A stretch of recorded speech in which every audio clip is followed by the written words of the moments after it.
Today we've got a crazy story of taking someone's life savings. We'll get to that in a bit, but first, I called Child Protective Services and had them take my sister's children away. Usually, when people have to get back at their sibling, it's almost always a half-sibling or step-sibling. That was not the case with my sister and me. My sister and I are full siblings. We grew up together and were raised in the same house. My sister and I are proof that two people can grow up experiencing abuse and still turn out very differently. Our mom was terribly abusive towards us when we were kids. She would hit us and then apologize to us in tears later at night. Although she worked very hard and made sure we went to school and had all that we needed and some of the things we wanted, she would punish us by taking everything back the minute she was not pleased with us. One of my earliest memories was of my mom buying me a beautiful teal blue dress for a dance at school. I can't remember what I did, but I'm sure it was something children did at the time. Something very childish and insignificant. My mom was so mad at me that she took my teal blue dress and gave it to my sister. I wailed when it happened, but my mom couldn't be bothered. I think she may have even enjoyed it when we cried. Our dad left when we were little. He gave no reason. He just got up one day, left, and only came back 4 years after. He didn't even divorce my mom. They were married. He just completely ghosted her.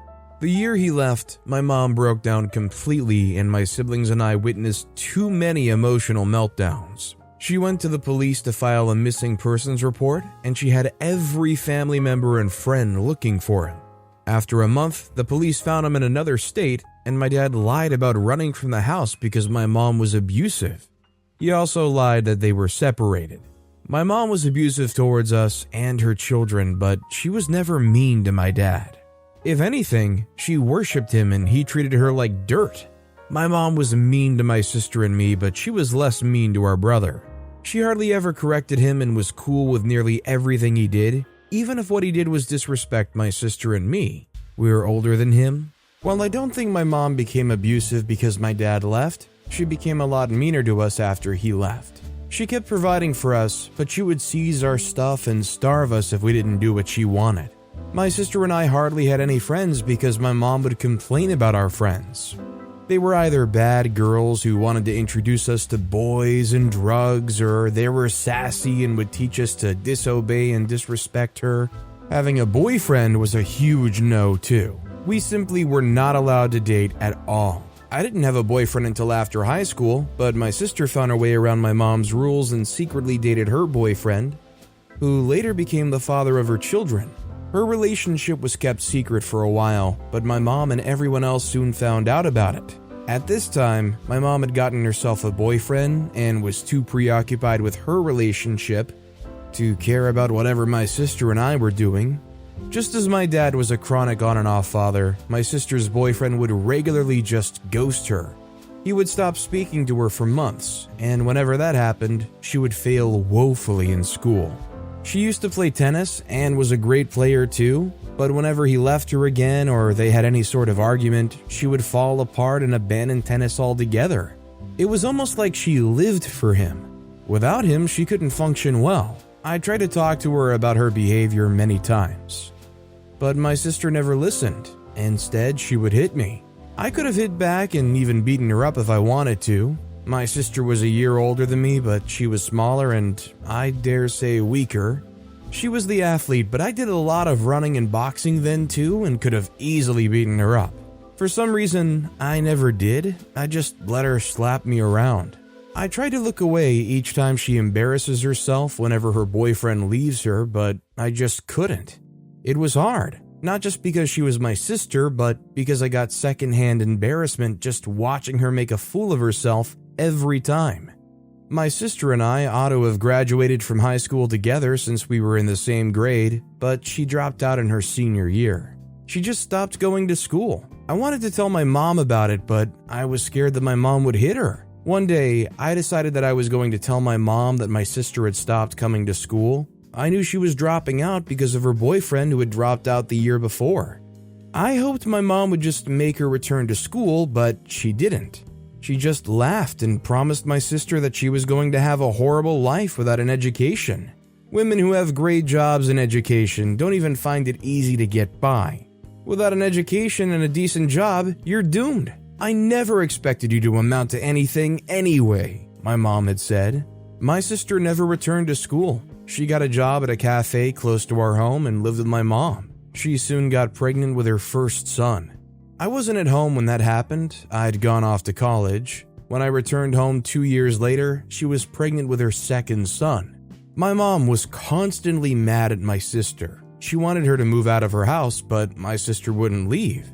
My mom was either too weak to do anything about it, or she was secretly happy that she had a child who was completely dependent on her and had someone to boss around. One day, my sister stole a large amount of money from my mom and ran away with her boyfriend and their son. My mom was devastated.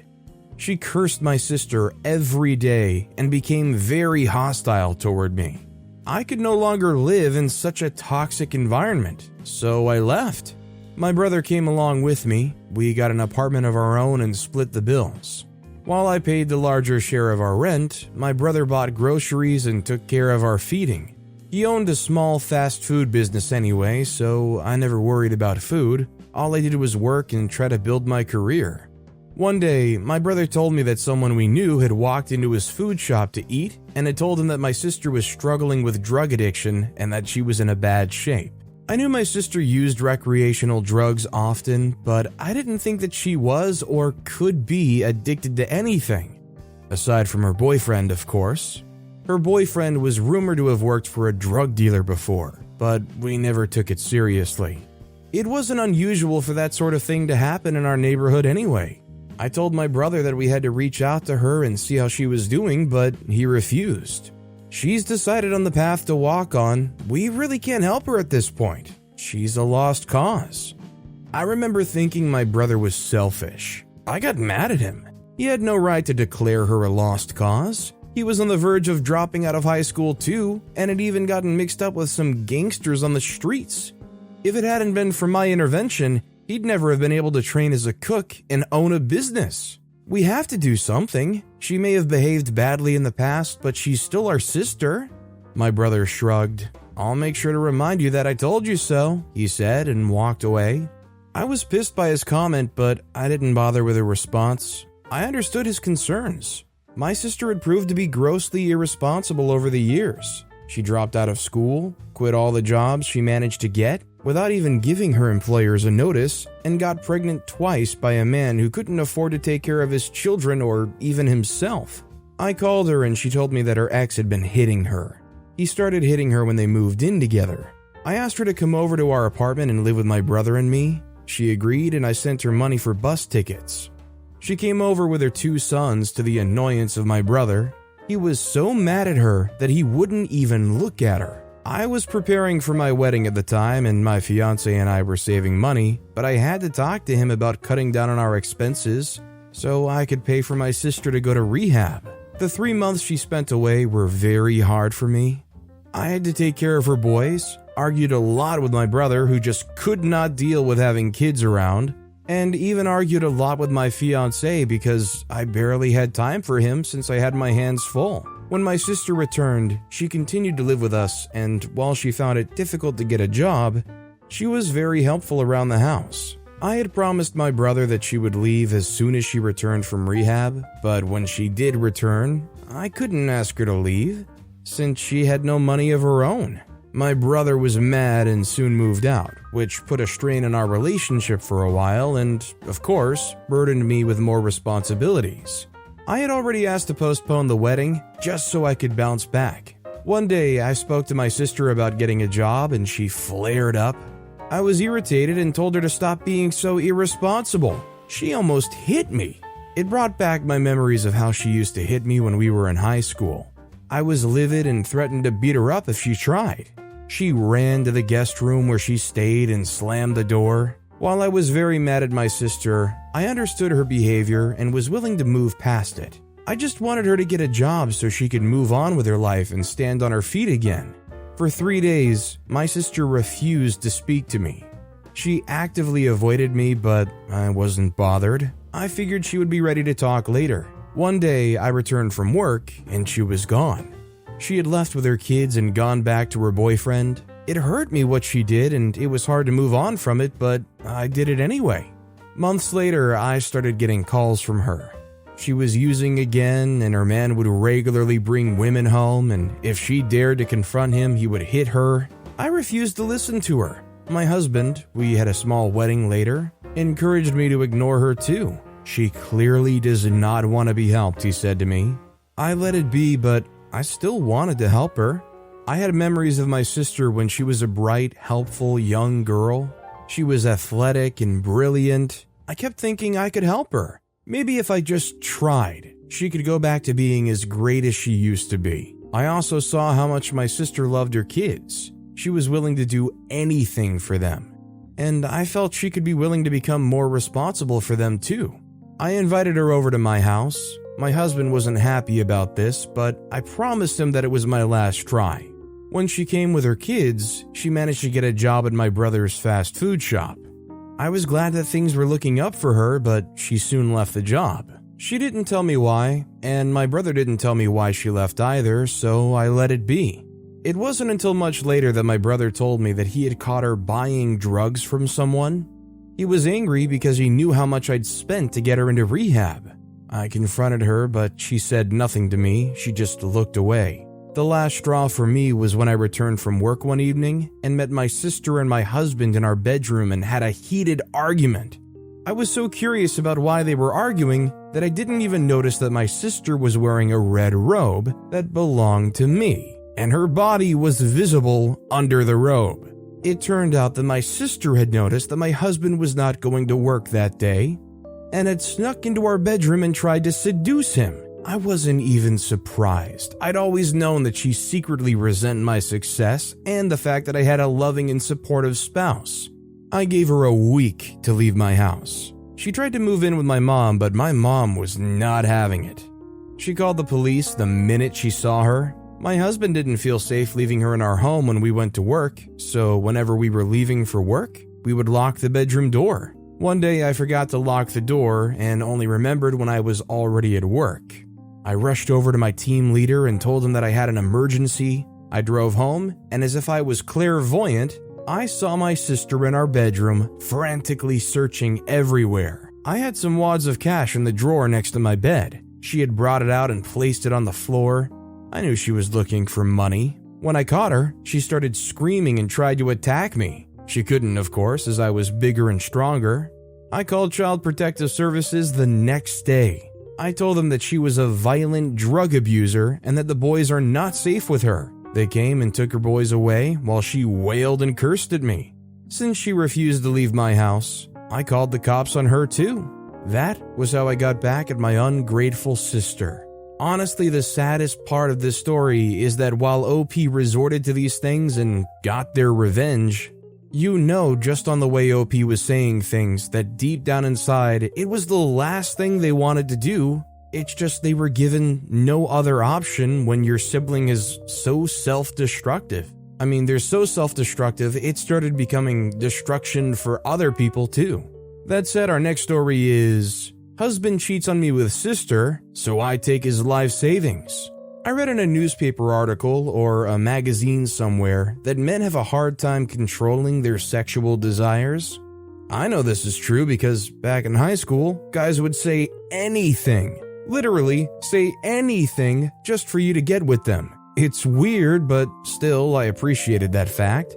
And that was why I forgave my college boyfriend Greg when he cheated on me with my course mate / project partner, Maddie. But I felt like there was a place where the boy testosterone / excessive horniness excuses stop.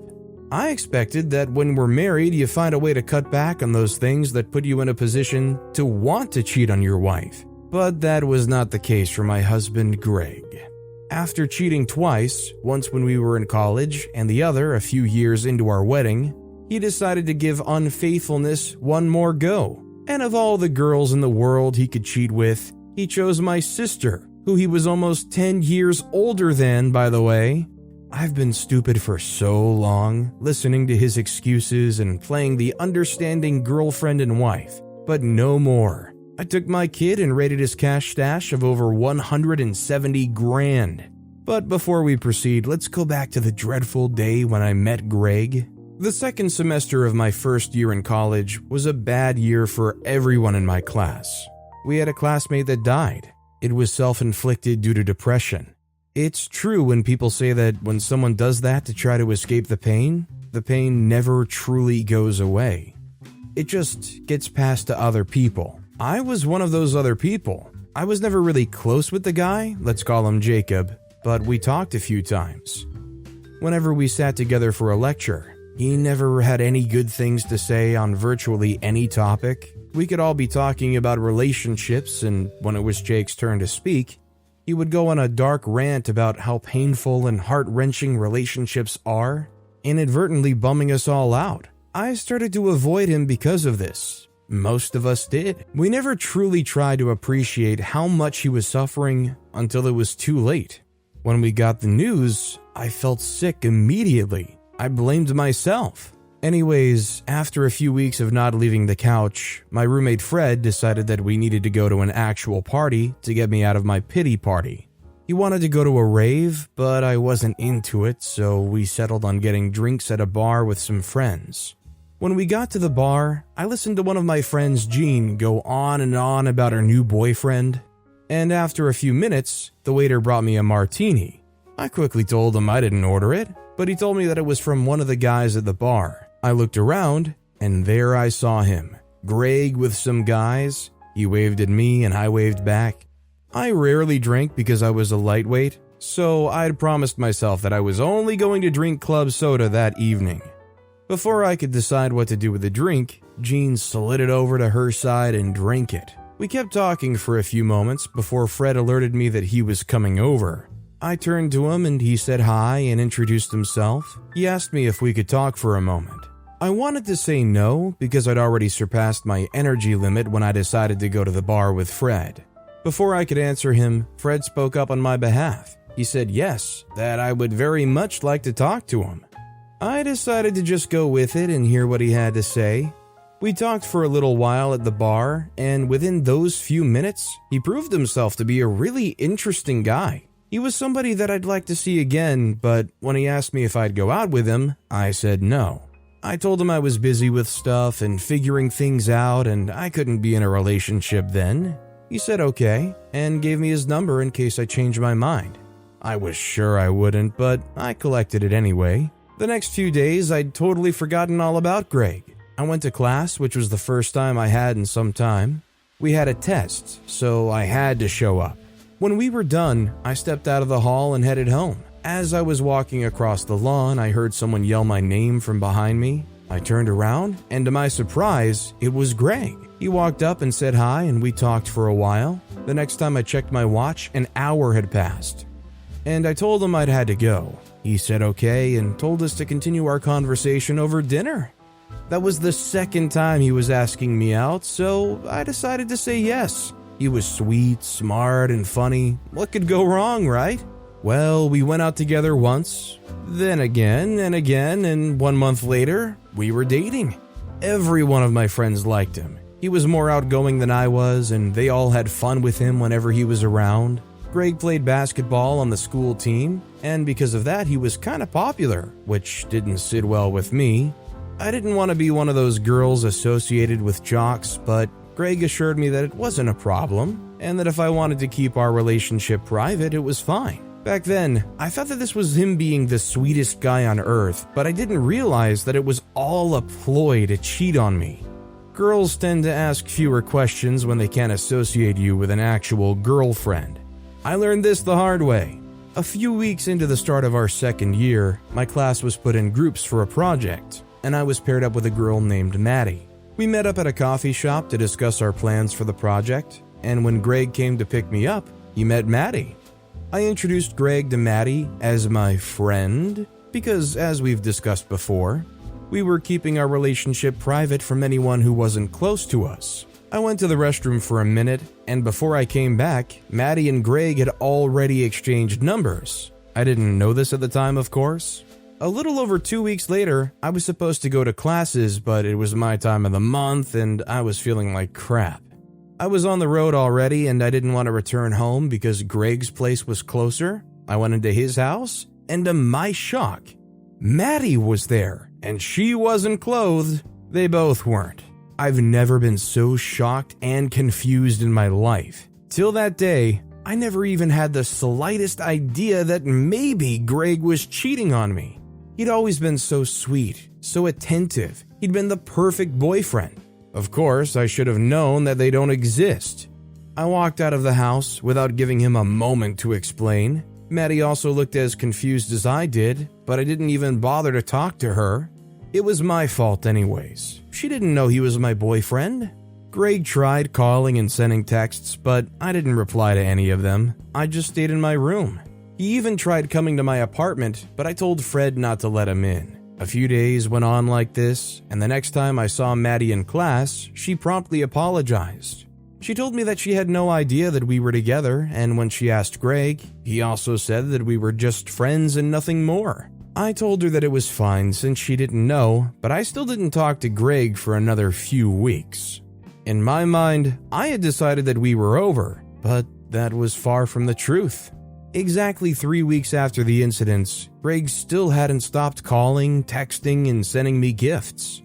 He even kicked it up a notch by coming to camp out by my apartment doorstep. On one particularly cold night, I decided to let him in so I wouldn't be the reason why he froze to death. We talked that night, and he told me that Maddie didn't mean anything to him. He was in that mood and she was available, and it happened. I didn't want to listen to him at first, until he started to blame me for not being attentive to his needs and how I was always so distant. There was some truth to what he said because that semester had been particularly tough and I had to double up on my studies. He promised not to repeat the same mistake, and I forgave him. Nothing like that ever happened again during our time in college, although now I suspect that he just found a way to hide his vices. After our time in college, we moved in together immediately and we both started working on our careers. I got pregnant a few years later, and I had to take time off work to give birth. After that, I stayed home longer to take care of the baby, and soon enough, it didn't make sense to return to work. Because Greg was earning enough for the family, we got married a few months after the baby was born, and we moved to another city as Greg's job demanded. When our baby girl, Kaith, turned 5, I decided to make something of my career. I'd been a stay-at-home mom for too long. Greg agreed with this, and we decided to hire a babysitter. We hired a young woman, Jocelyn, and she picked up Kaith from school every day and stayed with her till Greg and I got back from work. She was a really beautiful girl, and I would have been wary if I'd thought that Greg was still a stinking cheater when he was in college. Besides, whenever she was around, Greg always greeted her formally, and their exchanges were always less than 2 minutes. So imagine my surprise when I came home in the afternoon, a few hours earlier than I was supposed to, because one of the executives in the firm had an issue with the police. I walked into my bedroom, hoping to get some rest before going to cook Greg dinner. He must be very hungry when he came back from work, I thought. But no, he didn't look very hungry in the position I found him in when I opened the door. I fired the maid, we argued and yelled, and he apologized once again, blaming his masculine urges once again. He also blamed me, saying it was my fault for hiring a babysitter because I was dangling a pretty girl in front of him and he took the bait. I took Kaith, and we both slept at a motel for a few days before coming back home. I decided to quit my job and become a stay-at-home mom. You wouldn't have any other excuse, right? Lol. Another year after the babysitter incident, my sister Louise came to visit. She had just broken up with her boyfriend who she'd been living with, and she needed a place to stay till she could get back on her feet. Louise was a mess this period because she'd been with her boyfriend since high school. They had just finished college, and she thought they were going to build a life together. It didn't work out.